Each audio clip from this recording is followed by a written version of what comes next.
آئیے ذرا بخاری شریف کا حدیث پڑھتے ہیں۔ میں اس لیے یہ صفحہ 182 ہے بخاری کا، میں حدیث کا نمبر بتا دیتا ہوں۔ حدیث نمبر ہے 1316۔ کتنی ہے؟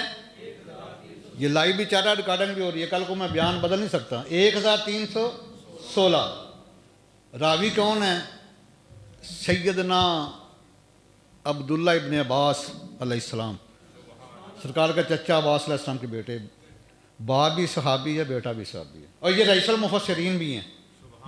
قرآن مقدس کی تفسیر میں کے بادشاہ بھی یہی ہیں، عبداللہ ابن عباس۔ آپ رات فرماتے ہیں کہ آقا علیہ الصلوۃ والسلام جنت البقیع سے گزرے ہیں۔ جنت البقیع جو ہے یہ مدینہ المنورہ کا قبرستان ہے۔ جنت مالا مکہ المکرمہ کا قبرستان ہے۔ سنی ایسے جمعرات کو قبرستان نہیں جاتے، اپنے کریم آقا کی سنت ادا کرتے ہیں۔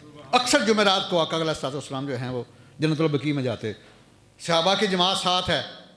راوی عبداللہ ابن عباس ہیں، حدیث بخاری کی ہے، 1316 نمبر ہے، چمک کے مار رہی ہے حدیث۔ سرکار رک گئے، فرمایا صحابہ یہ دو قبر والوں کو بڑا سخت عذاب ہو رہا ہے۔ میرے آقا وہ ہیں جو زمین کے اوپر کھڑے ہو کر زمین کے نیچے سے بھی جانتے ہیں، تو گنبد خضرا میں لیٹ کر غلاموں کے حال کو بھی جانتے ہیں۔ سرکار فرمایا کہ دو قبروں والوں کو بڑا سخت عذاب ہو رہا ہے۔ فرمایا یہ بھی بتاؤں عذاب کیوں ہو رہا ہے؟ صحابی تھے نا، صحابی کا عقیدہ سرکار جانتے۔ فرمایا ایک وہ تھا جو غیبت کرتا تھا، استغفر اللہ، آج ہی ہم یہ مفت میں یہ گناہ لیتے ہیں، اور سرکار کا فرمان ہے الغیبۃ اشد من الزنا، یہ زنا سے بڑا گناہ ہے غیبت، بیک بائٹنگ جو ہم کرتے ہیں مفت میں۔ دوسرا جو ہے وہ جب پیشاب کرتا تھا اس کی چھینٹوں سے کپڑوں کو محفوظ نہیں رکھتا تھا۔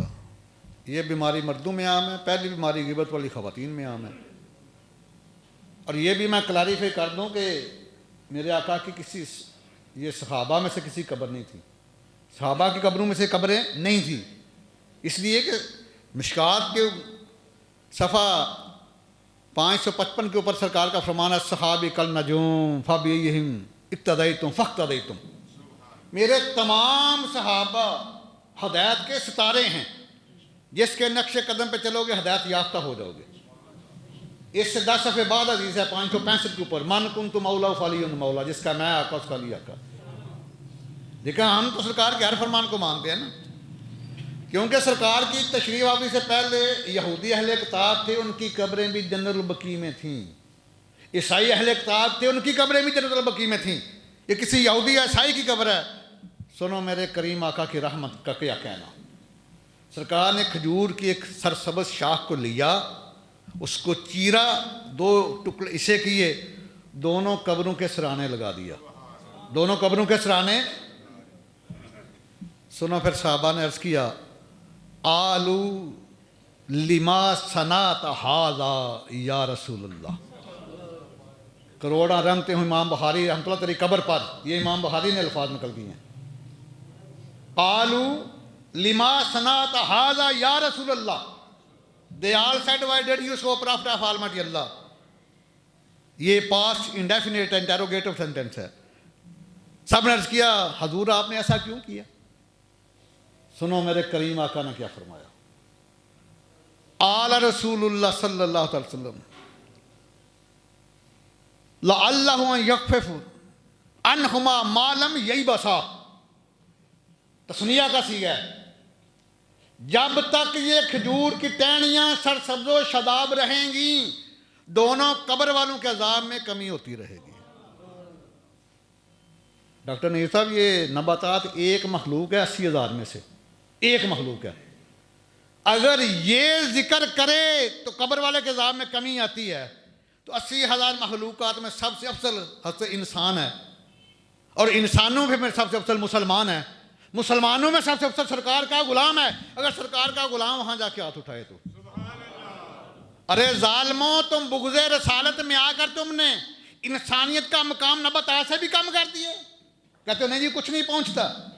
یہ حدیث ہے بخاری کی، سرکار نے، اور یہی ہمارے پاس سند ہے اہل سنت جماعت کی، ہم قبروں کے اوپر پھول کی پتیاں ایسے نہیں ڈال کے آتے، جب تک پھول کی پتیاں مرجھا نہیں جاتی سرسبز و شاداب رہتی ہیں صاحب قبر کے عذاب میں کمی آتی ہے۔ اس کی وجہ کیا ہے؟ اللہ کا قرآن بتاتا ہے سبح للہ ما فی السماوات سبح للہ ما فی السماوات والارض. زمین و آسمان کی ہر شے، چاہے وہ پانی کا قطرہ ہے، چاہے وہ پہاڑ کا پتھر ہے، چاہے وہ ریت کا ذرہ ہے، چاہے مٹی کا ڈھیلا ہے، چاہے درخت کا پتا ہے، ہر چیز اللہ کی تسبیح بیان کرتا ہے. ہر چیز اللہ کی تسبیح بیان کرتا ہے. ورنہ جب تک کھجور کی ٹہنیاں سرسبز و شاداب رہیں گی، اللہ کی تسبیح بیان کریں گی، قبر والے کے عذاب میں کمی ہوتی رہے گی. اور یاد رکھنا، میرے آقا کو ماضی کا علم بھی ہے، ما کان و ما یکون. سرکار کو یہ بھی پتا تھا یہ زندگی میں کیا کرتے رہے. سرکار کو یہ بھی پتا ہے، حال کا بھی علم ہے کہ اب کیا ہو رہا ہے، مستقبل کا بھی علم ہے کہ ان کے بعد کیا ہوگا. بلکہ صحیح مسلم اٹھا کے دیکھو، سن عبداللہ ابن مسعود راوی ہیں اس حدیث کے، فرماتے ہیں کہ میرے آقا کریم نے فرمایا کہ میں اپنے ان غلاموں کو بھی جانتا ہوں، ان کے چہروں کو بھی جانتا ہوں جو دجال کے ساتھ جہاد کریں گے. سرکار فرمایا میں اپنے غلاموں کے ان چہروں کو بھی جانتا ہوں جو دجال کے ساتھ جہاد کریں گے. پھر فرمایا کہ جن گھوڑوں پر سوار ہو کر جہاد کریں گے میں ان گھوڑوں کے رنگوں کو بھی جانتا ہوں. اللہ اکبر کبیرہ.